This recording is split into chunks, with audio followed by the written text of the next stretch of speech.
you cannot expect to be a foreigner and people accept you from the very beginning, I mean, you have to be a little bit aware of your foreignness, but also accept it and embrace it, and also present it in a nice way to the other people who don't know you.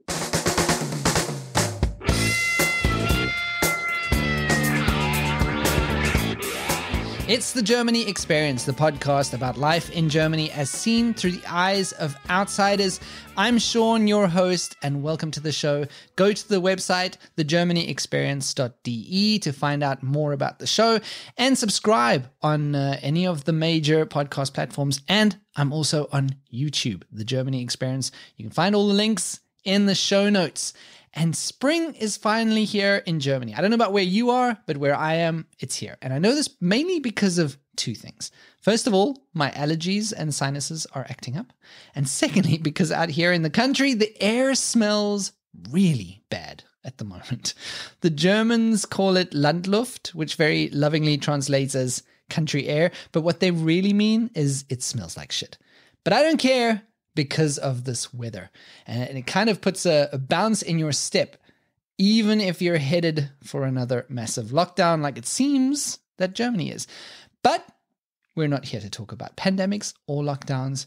One of the things you'll probably have to do in Germany is find an apartment at some point. And my guest this week is a relocation expert who goes into the process and the etiquette involved in looking for an apartment. But before we get to that, I have two announcements for you. A bit of the old housekeeping, as podcast hosts love to say. This weekend is Easter weekend, and I'm very, very much looking forward to it. And because of that, I won't be putting out an episode on Monday next week so that I can enjoy the Easter weekend with my family without worrying about editing and uploading and all that podcasty stuff. Instead, I'll put out a rerun of an episode from 2019 in its place, and I'll be back the following Monday with new episodes in your feed. The next announcement is, last week, I was a guest on the Americans in Germany Drinking Whiskey podcast once again. The episode is about having children in Germany, and apparently I'm an expert on this because I have about 20 kids, so I'm qualified to talk about it. Actually, I only have 3 kids, but it feels like 20 sometimes. As always, I had so much fun talking to Alex and Jeff, and you can go and listen to that episode. The link is in the show notes. Now, onto my guest this week. She's Madalina from Romania, and she came to Germany as an intern in human resources and then decided to stay. She co-founded a company called Relosophy to help foreigners in Munich find places to live, amongst other services that they offer. And as Madalina says, the name is really about the philosophy of relocation, and their focus is specifically on individual service based on the needs of their clients. Madalina herself has gone through relocation as an expat and has assisted other people with it, so she knew that there is a need for a more personal touch than what maybe some of the other companies out there offer. And as she put it to me, she wants to make a change through positive expat experiences and by bringing more understanding and more empathy to every client in every case. Madalina and I discuss the apartment search and application process in Germany. Then we get into the etiquette around finding a house or apartment. Madalina has lots of insights. Our chat is filled with helpful tips and advice. I hope you get something from it, because at some point, even if you're not new to Germany, you'll probably still need to find an apartment at some point. And hopefully there's something here that even you can learn, even if you've been here for a while. Here is Madalina from Relosophy.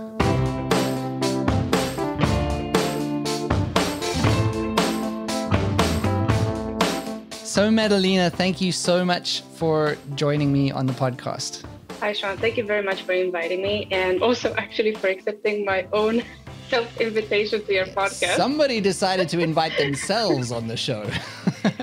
But it's okay, because it worked out very well, and I'll tell you why. I've been wanting to do something along the lines of looking for apartments in Germany, because this is something that foreigners will have to do at some point.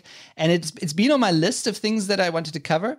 And I just never got to a point where I was doing it, and then suddenly your email came through, and I was like, well, okay, this could work. What we're discussing today is one of the aspects, as I said earlier, something that almost every foreigner that comes to Germany will have to do is find a place to live. and and I think most often they're looking for an apartment. I know obviously some people will be looking for houses, but I guess that's the minority of people. Most people, especially when they're first getting to Germany, are looking for an apartment. So I thought we would get you in because you know this so well. And by the way, as you said, you're based in the Munich area. Correct. But the things that we talk about is not specific to Munich because it applies across Germany. Obviously, things will be slightly different depending on the state that you are, wherever you are. But in general, the principles that apply to Munich will also apply to most cities. Yes. I mean, my principle is that if you can make it in Munich, you can make it anywhere in Germany. Okay, there you go. Let's talk about the renting an apartment in Germany. So from finding an apartment, maybe you could just take us through the general steps of finding an apartment in Germany. I want to start by telling you and your audience, the first step is to do your homework. Right. Because you need to understand, correct. You need to understand the market where you're going. Okay. Even before you decide to take a job, do a little bit of research together with your spouse to see how many foreigners are there. Is it a, let's say, expat-friendly environment or city? And because if, let's say, for example, in Munich, there's about 400,000 expats compared to a 1.6 million population. So 1 in 4 people is a foreigner. It's pretty good. It's exciting and friendly. But at the same time, you are up against so many others for very few places. So there's more demand than supply here. Then the next thing you should know, there's a lot of paperwork needed. And that means paperwork in the beginning when you apply for an apartment, but also in the end. So be prepared for that and have patience. Because, yes, I am also myself a fan of protocol and etiquette and a certain, how do you call, not algorithm, but a succession of steps. The Germans are also the same fans of a certain protocol of steps. They like things to be done in a certain way, in a certain order, because you cannot break pattern. But the next, what you need to know is that you need to also decide for yourself. And if you're coming again with a partner, decide what are your priorities, meaning establish yourself 3 criteria that are really important to you and stick to those. Okay? Just 3. The rest are flexible. Right. Having 2 balconies, that is not really a criteria. That's nice to have, okay? Yes, it's a luxury. Only 3 must, exactly. But 1 balcony is a criteria, because like I could tell you for my wife and I, when we were searching, we said the apartment, whatever the apartment is, it has to have a balcony. So that was like it can be, yeah. Or for example, having a ground floor apartment, is it a must-have or not? I mean, for some people, I know it's quite a deal breaker. So you have to decide what is a must-have for you. 3 elements. What is a deal breaker, or 3 of them, and then also if you want some nice to have. Okay. For example, kitchen. I have usually, by the way, a webinar, and I usually specify the kitchen in all 3 categories, either deal breaker, must have, nice to have, because it's a 50% chance in Germany that you get a rent apartment with a kitchen. Now, okay, and here I'm going to take a little moment to really express a bit of frustration towards those private landlords who think, well, maybe, someone wants to design the kitchen as they would like to. Yes, but my friend, it takes between, I don't know, depending where you buy it, but let's say IKEA, between 2,000 to maybe 5,000 euros to equip a kitchen as you would like to. Honestly, who has time for that when they're about to start a new job and they need to move, I don't know, in 3 to 4 weeks, because you also want them to move in 3 to 4 weeks. It's not realistic. It's not okay. And if it's a 3-room apartment, which is fitted for a family which has a child, then it's extra important for the family to have a kitchen to cook for the child. So I hope some landlords are hearing this. So I just wanted to add one more thing, because there's also that little situation when, okay, you have the kitchen, but you have to buy it for 8,000 euros. Like, that's not nice. Yeah. But anyway, moving on. So I said before, first step, do your homework, do your research. Second step, establish for yourself what are your criteria, what are your must-haves, your deal breakers, and also, of course, important, what is your budget? But your budget, you should not establish necessarily your budget as you want, but according to your salary. So there is this unwritten rule, this rule of thumb in Germany, that the rent has to be maximum 1/3 of your total monthly net income. Okay. So regardless if you are the only breadwinner or both of you, there's a double income, you put together all those money you make after taxes, and that's your total monthly net income. So 1/3 of that is how much rent you should be paying. Okay. So for example, I had today someone who wanted to apply for an apartment, and his salary he's the only person in the family making a living, or let's say having a salary, and he has a salary of 3,300. Right. Unfortunately, they're a family of 4, and according to that calculation, they can afford themselves 1,100 warm rent. But in that budget, what you find in Munich nowadays is maybe 2-room apartment, not even a 3-room apartment. It's out of question. But the thing is, and here's something that I want you to know. For a 4-people family, meaning 2 parents, 2 children, you need actually 4 rooms. So it's not even, unless you find a really nice, flexible landlord by chance, maybe. But honestly, again, this is by renting law. You kind of should apply for apartments that are fitting your family size. Right. So for a 4-room apartment, you should have a budget right now in 2021 between 1,700 to 2,000 euros for such a family size.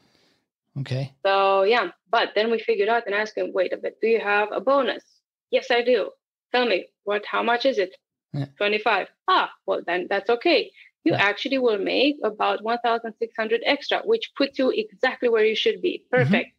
So we can make this work.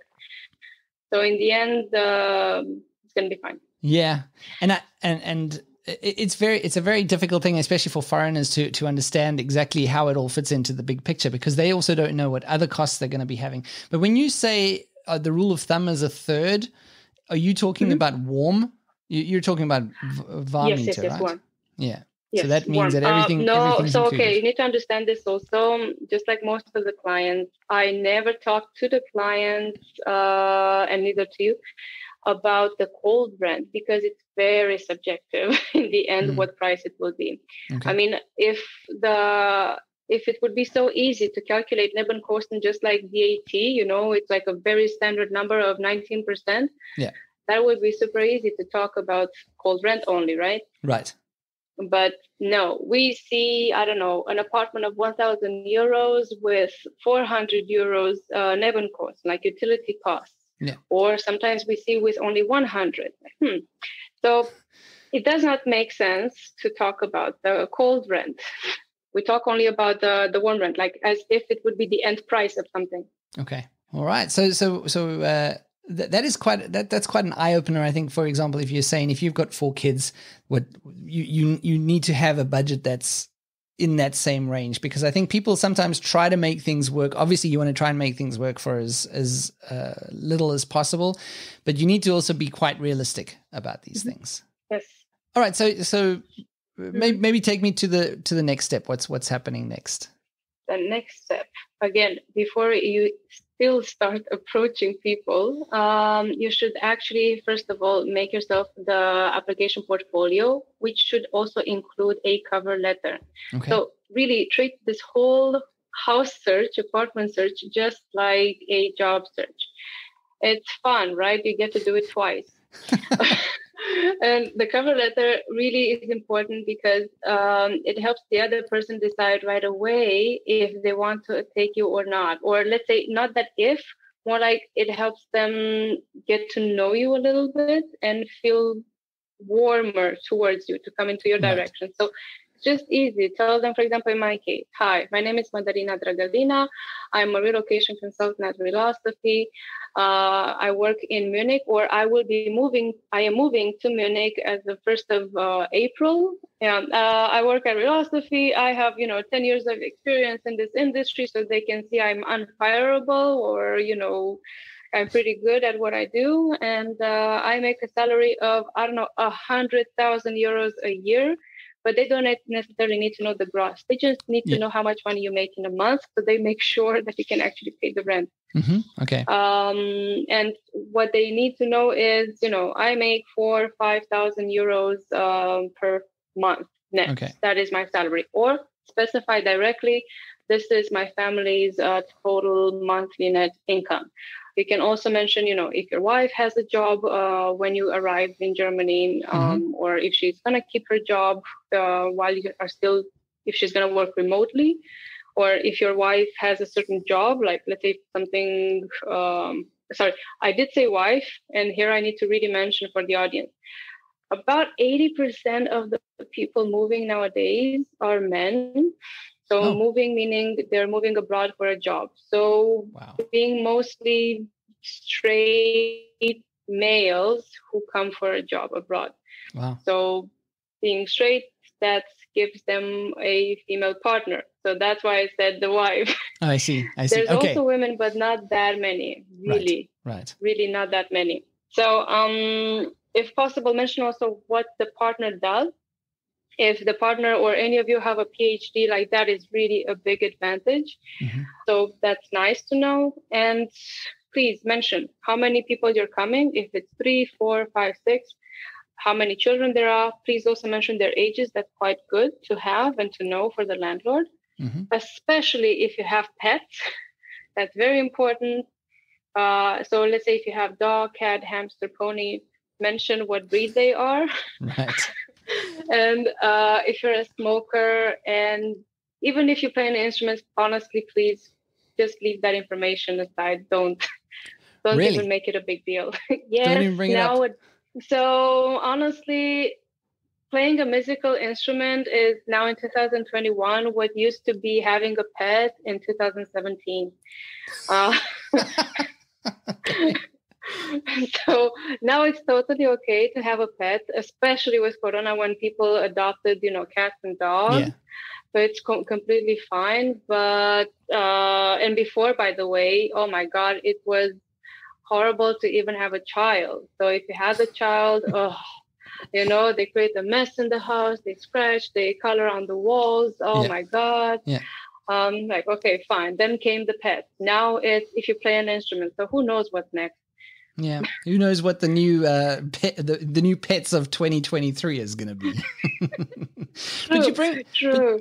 But you bring up an interesting question, because I actually got a question from a listener through my website a few weeks ago, and she asked me something, and it's just popped into my mind now as you mentioned that, and she said it's very difficult to find something affordable, but then she said that she has 3 children, and the unspoken message seems to be that you should only have 1 child, and 2 is just barely acceptable when it comes to looking for an apartment. I think this was her feelings. So obviously with 3, she just felt this, what she said was, I've never had the sense of being discriminated against because of having children, but can you look into this and find any hopeful advice? So now that you mentioned it, it's popped into my mind. Is that what she's experiencing a real thing? Like, is 3 children an alarm bell for a Vermieter? Oh, I'm not going to curse, but yes, very much yes. Really?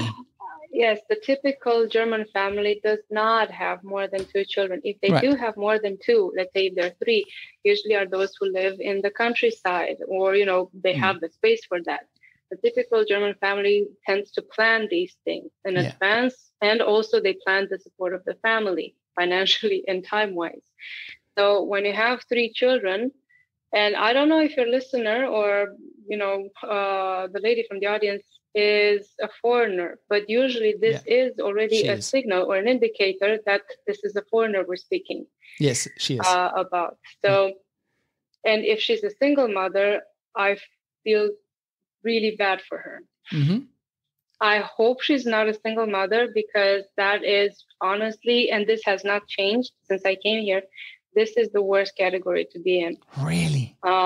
Yes. Practically speaking, yes, the landlords have their reasons to fear this category, but it's also really sad. So someone was saying, like, honestly, being a single mother is worse than having a dog. because You can still get a house with a dog. You can get an apartment with a dog nowadays. very correct. Yes. And even then, honestly, actually, you have to ask the landlord, and you have a process about what kind of dog you're going to have. So anyway. And just looking through her question, I'm assuming that she is, that they're a family because she mentions our kids. And so I think based on her question, she's not a single mother.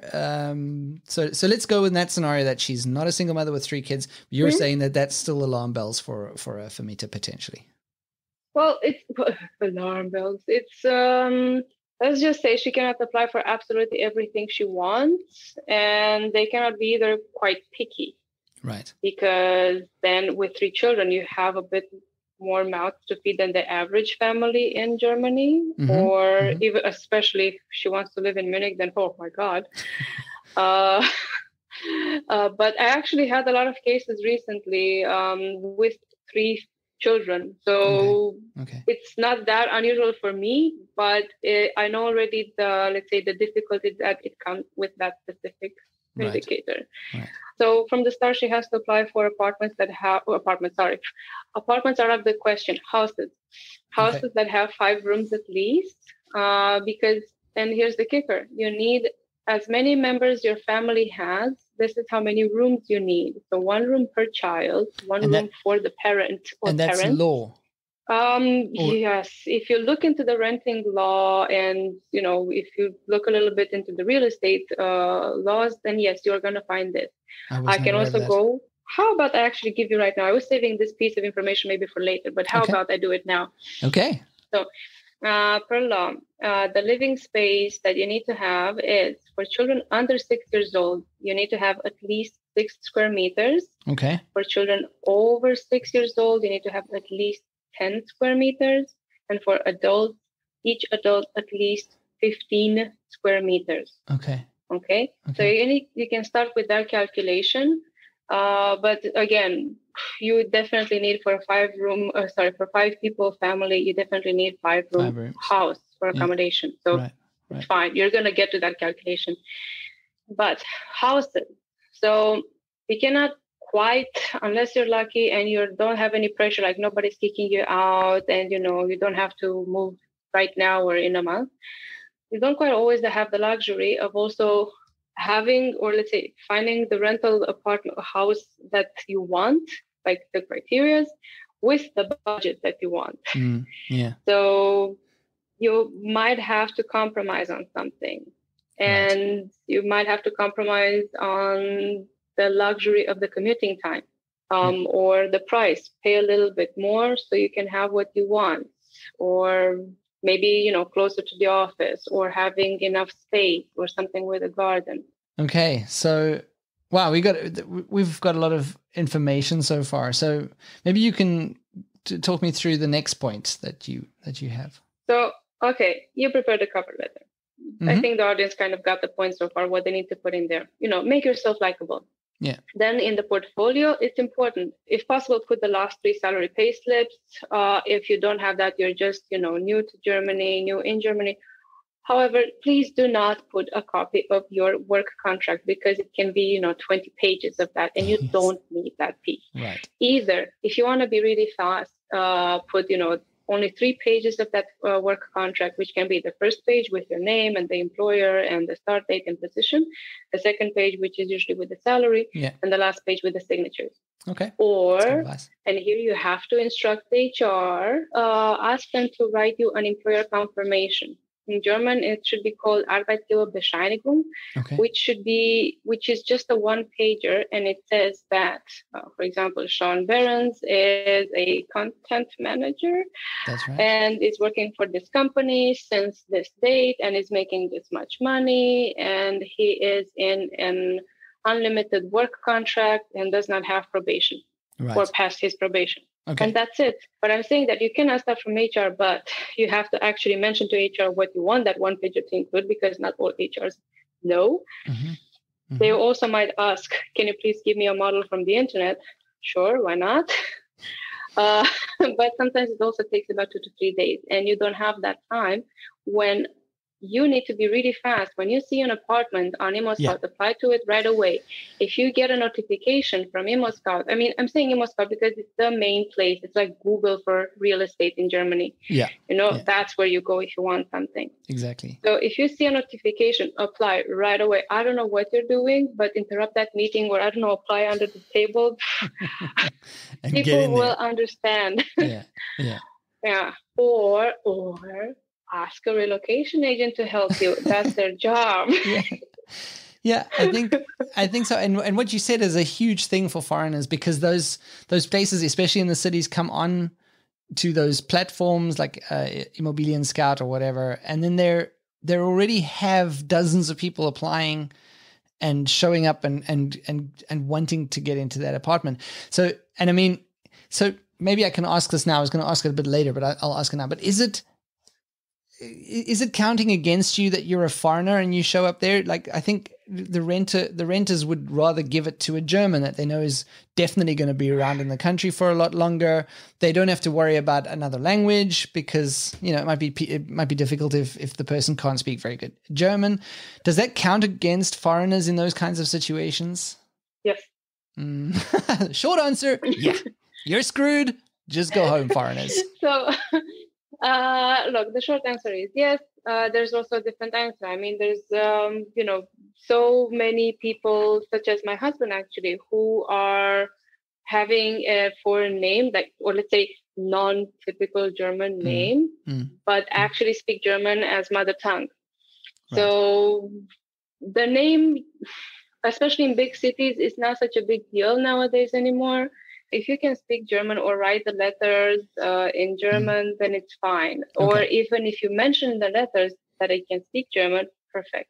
Okay. I mean, you cannot expect to be a foreigner and people accept you from the very beginning, I mean, you have to be a little bit aware of your foreignness, but also accept it and embrace it, and also present it in a nice way to the other people who don't know you.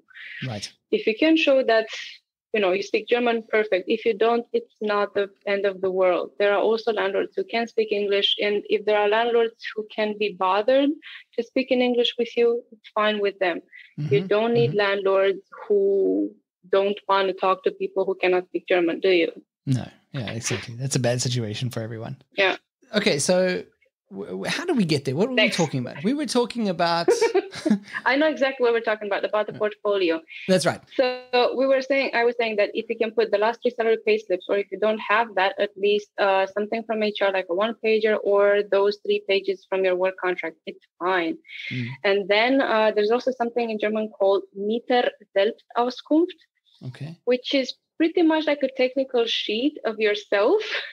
Meaning it's basically a table form of yourself in which you say, your name, birth date, where you currently live, where you work, how much you make, if you bring pets, who else is going to move in with you, and so on.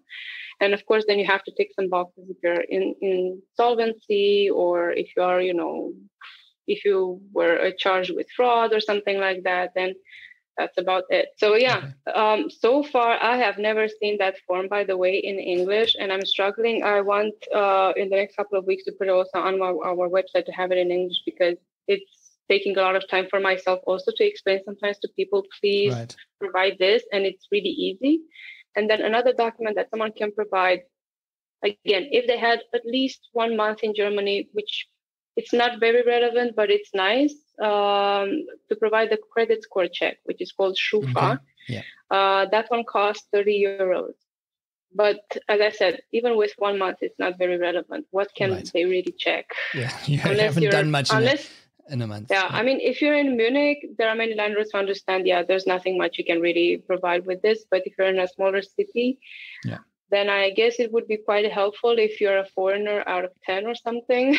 So it has an added value to your, let's say, to your quality as a potential tenant. Okay, I see. And then honestly, push as much as you can. Also, if you can provide a letter of recommendation from your current employer.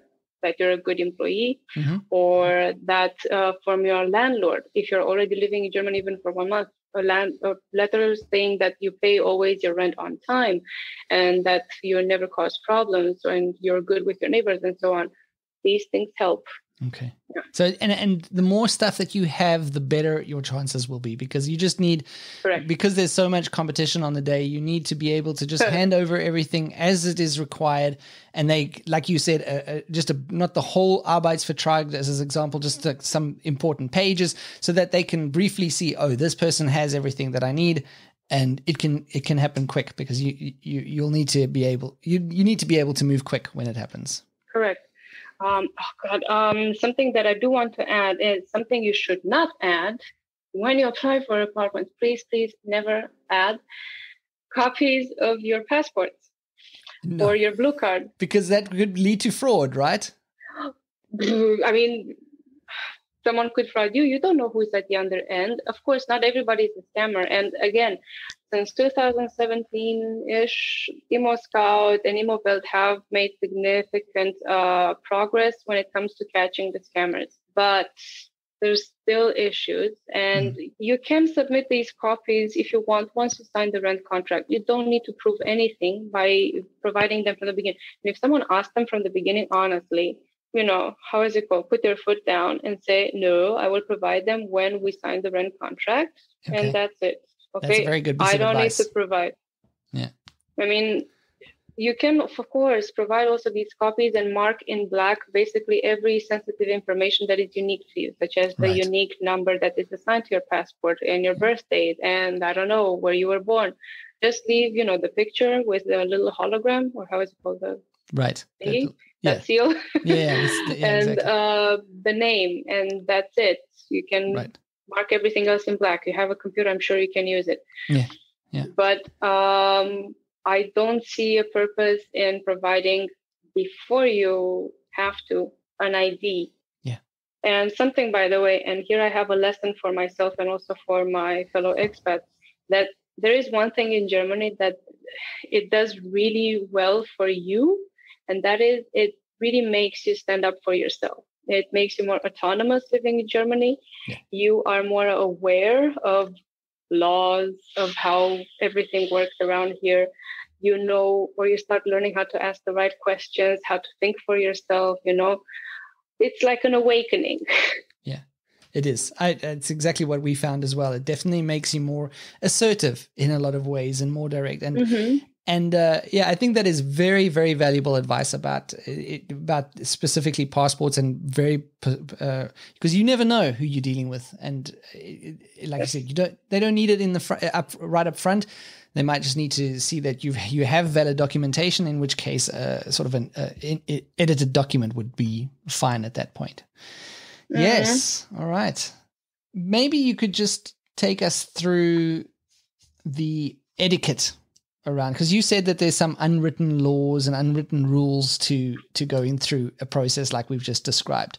Maybe you can just explain some of these things that is good for foreigners to know about. Just some. So seriously, just a few, because we have collected quite a few experiences, either from our side with our clients or also with landlords. And one of the, let's say, there are some stuff. If, for example, a landlord, by mistake, he doesn't realize, posted his phone number with the ad, oh my God, that man is going to get into a bit of trouble. So please be understanding. Please do not harass that landlord on WhatsApp. Please do not harass that landlord over the weekend. I had people calling me on a Saturday evening at 9:00 or writing me in WhatsApp. It's like, okay, my friend, what would you like me to do? Answer right now? Like, give me time until crazy. Tomorrow. Okay.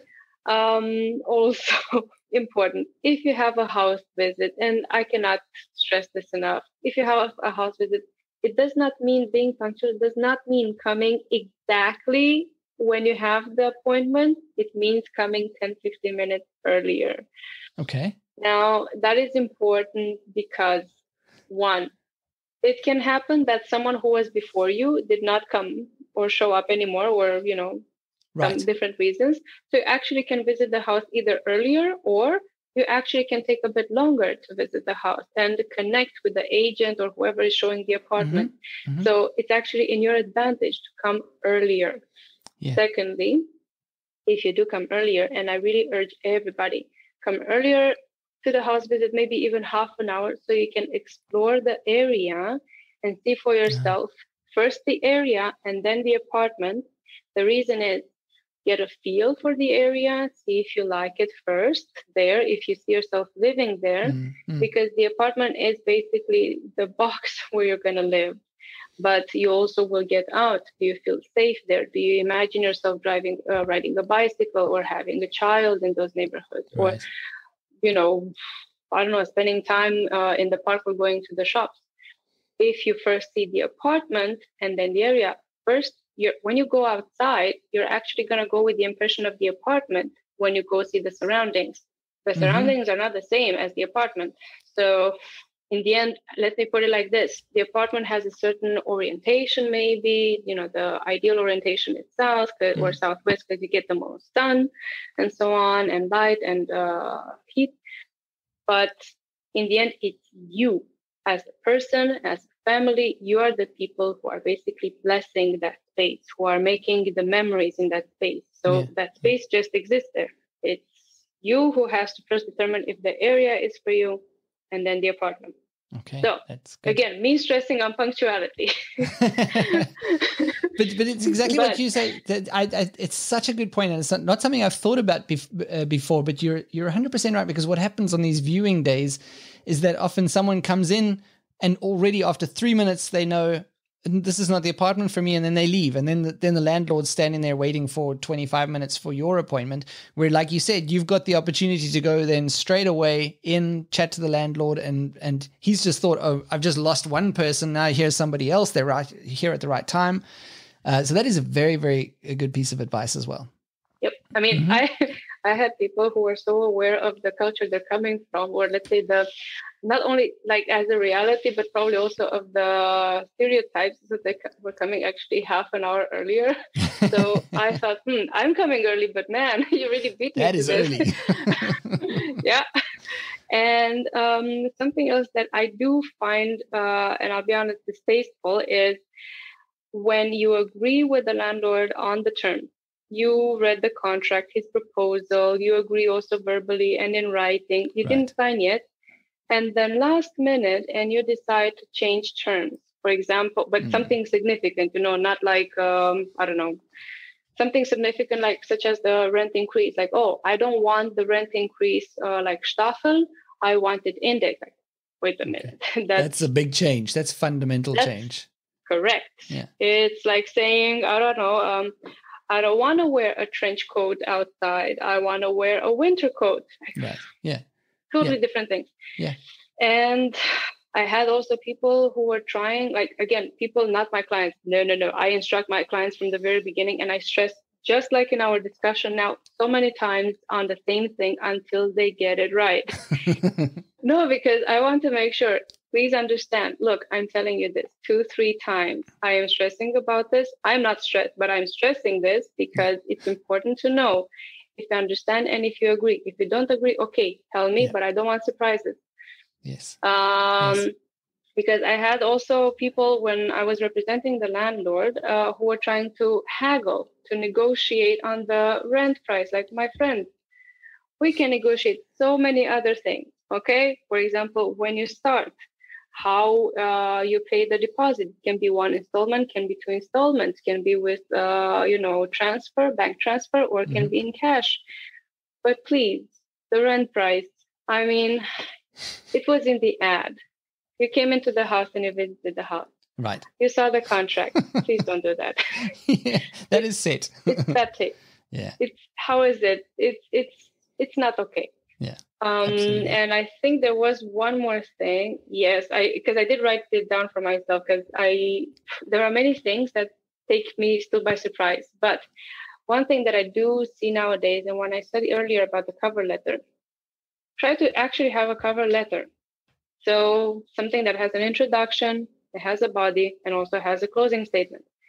please don't write, I don't know, dear Mr. Berens, we saw your apartment and we are interested. When can we have an appointment? That is, kind of like the reaction to that kind of letter. It's help me to help you. Give put something me something. Yeah. I'm sure you're a good person, but please help me so we can meet in the middle and understand if we're a good match. Yeah. Okay, so that is all very, very very helpful, I think, and things that foreigners probably don't think of or are aware of when they're going through this whole process. So that's very helpful. All right, so Madalena, thank you so much for providing this information. And there's so much that we could talk about around this because it is such a big topic, and there's so many nuances to this topic, and I assume so many questions that people have about it. So, but unfortunately, we've run out of time for this episode, so we're gonna stop it there. And of course, I'll put if people are in Munich, I will put your details down in the show notes so that they're able to contact you and take it from the next step if you're looking for help in the Munich area. Madalena is there. Perfect. And yes. And I just want to say thank you very much for taking the time and coming and talking to us about this. Thank you also very much, Sean. All right, that's it. Remember, no new episode next week, but rather a rerun from 2019. Music in this episode by my band 10 Cent Janes. Additional music by Ryan Anderson until the end. Enjoy the long weekend that's coming up. And please, for the love of all things good, stay at home so we can get out of this lockdown at some point. Auf Wiederhören.